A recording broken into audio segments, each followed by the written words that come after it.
Mexico. James Taylor sang about it. Okay, wants to go down to Mexico, but he's never really been, but he'd sure like to go. Good song, good tune. I've been all over Mexico. A beautiful country. I don't recommend you go there. I will never go there again. Is that a shocking statement? Mexico is perhaps the most corrupt country in the Western Hemisphere. It's a dangerous country. It's run by drug cartels, who are the most vicious animals you could ever imagine. And that's what I want to talk to you about. So the stats are hard to get because there is no reliable reportage in Mexico about the cartels. Because if you are a journalist in Mexico and you do report on them, you could get killed and they could kill your family, and everybody knows it. All right. But from the human rights groups, so far this century, in Mexico, close to 1 million people have been murdered or kidnapped, disappeared, they call it, by the cartels. Now, is that accurate? I think it is, but nobody can prove it. But the number is astronomical. So if you drive your automobile from Chula Vista, California, down to Cabo, okay, in Baja, California, you may get there and you might not. And if you run into trouble with banditos or whatever, nobody's going to help you. Police aren't going to help you. There's a lot of Americans living in Rosarito Beach, just south Tijuana. Okay, nice, cheap lifestyle. I got it.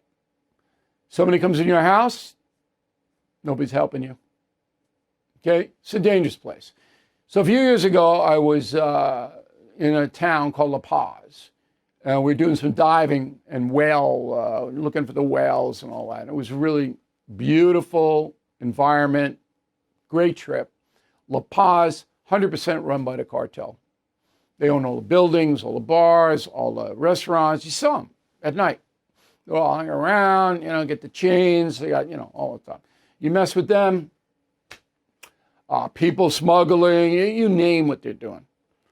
Now, the drive from La Paz down to Cabo, they have military checkpoints every 5 miles, all right? Where Mexican military were there because that's a big tourist hub.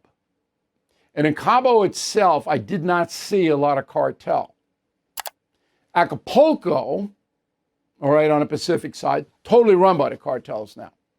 Whole town. So that brings me to why I'm telling you all this. So President Trump, and I've talked to him about this extensively one-on-one. I know. He wants to cut down on the American deaths from narcotic smuggling. And all of it comes from Mexico. When I say all of it, I mean the fentanyl, the heroin, the cocaine. There's a little bit that comes in from Asia through Vancouver, Canada, but not a significant amount. The big narcotic smuggling comes from Mexico, and it has for 50 years. The Mexican government has lost control over it, okay? And Trump has designated the Mexican cartels as terrorist organizations. What does that mean? It means that United States forces can track these people down, the cartel members and leaders, kill them, assassinate them, like we did with Soleimani in Iran, or disappear them, take them to Guantanamo or back to United States prison. We can violate the sovereignty of Mexican border, go in, do what we want. We have not done that so far because President Trump is trying to persuade the Mexican president, Claudia Sheinbaum, to cooperate in military action against the cartels. Sheinbaum will not. It's shocking because Sheinbaum knows that she doesn't run her own country. Now, Trump says that she's afraid of the cartels, afraid of being assassinated, which is absolutely possible. Obrador, the president before Sheinbaum, he absolutely was in a tank for the cartels. Now, I don't have any direct proof that he took money or his people took money. I don't know. But he was in a tank, let them do whatever they wanted to do. And what they wanted to do was send fentanyl and heroin to the United States. Okay, and he allowed it. Obrador allowed it, along with millions of migrants. Obrador was so destructive to this country. Remember Biden going down there and palling around with him? Oh, it drove me nuts. Anyway, Sheinbaum has no cogent reason not to cooperate with the United States to get this disease out of our country. Oh, it's a sovereignty. No, we're not. We want your cooperation, madam. We can already do it by U.S. law after 9/11. Okay, we can take out terrorists anywhere in the world. And you can't stop us, just like you can't stop the cartels. And we're your biggest trading partner. So if you mess with us, your whole country's going to collapse. Now, Trump's being patient. If I were president, I would have done this a while back. But he is being patient, trying to persuade this woman to do the right thing, not only for America, but for our own country. I mean, you got 1 million people, and we have this century more than 1 million drug ODs. It's a little more complicated because these people who use narcotics in America, it's the biggest drug market in the world, the United States. Some of that's on them. I don't give the users a pass. I don't think they have an incurable disease. I think they make a decision. They don't care about anybody else. I think they're cowards. And I think they're unbelievably selfish. And they don't care what damage they do. Generalizing now. There are exceptions to every rule. But more than 1 million are dead because of stuff sent from Mexico. In the past, that's an act of war. Wars have been started for a lot less than that. Now, in this country, conservative, traditional, many Republicans, not all, agree with me. But the Democratic Party does not. Okay? So Congressman Gregory Meeks, ultra-liberal from New York, he's appalled that Trump might want to go and use military action against the cartels.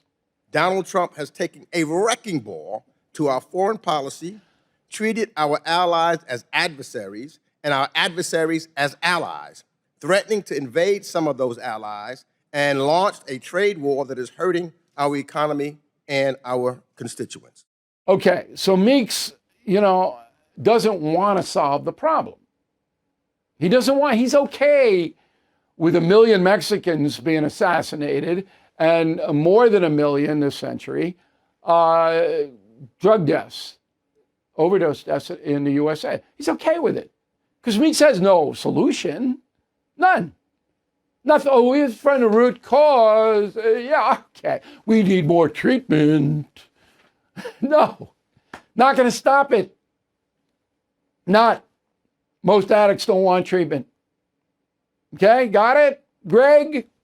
He doesn't care. Could not care less. Then there is actually action on the Democratic side by Congressman Joaquin Castro.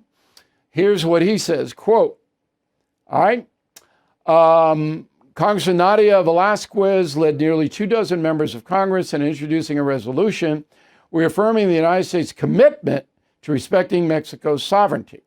The resolution condemns any call for U.S. military action in Mexico without authorization for the U.S. Congress and the consent of the Mexican government. Today's introduction follows a rise in belligerent rhetoric about Mexico from Trump and high-ranking officials within this administration, unquote. All right, again, Joaquin Castro, Texas, he doesn't want to solve the problem. He doesn't care. He wants to posture. Oh, you need the Mexican government's permission. No, we don't. I guess you can't read Congressman Castro because there is a law passed after 9/11, okay? Designated terrorists. Maybe you read that. Okay, maybe you read it. But we're not gonna, ISIS. Remember ISIS, Joaquin? Remember? Okay, what happened to ISIS? Trump blew the hell out of them. And Obama did too, to some extent. Your guy. Where were they? Did we get the permission of the Iraqi government to blow the hell out of them? We did not. The Syrian government, the Iranian government? No. It's so frustrating. It really is. Why would liberal Democrats not want to solve this problem and eliminate the violent cartels? Simple as that. Why do you not want to do that? Thank you for listening. Bill O'Reilly. We will have another YouTube bonus in a few days. Thank you for watching. To view full episodes of the No Spin News anytime, sign up to become a BillO'Reilly.com premium or concierge member today.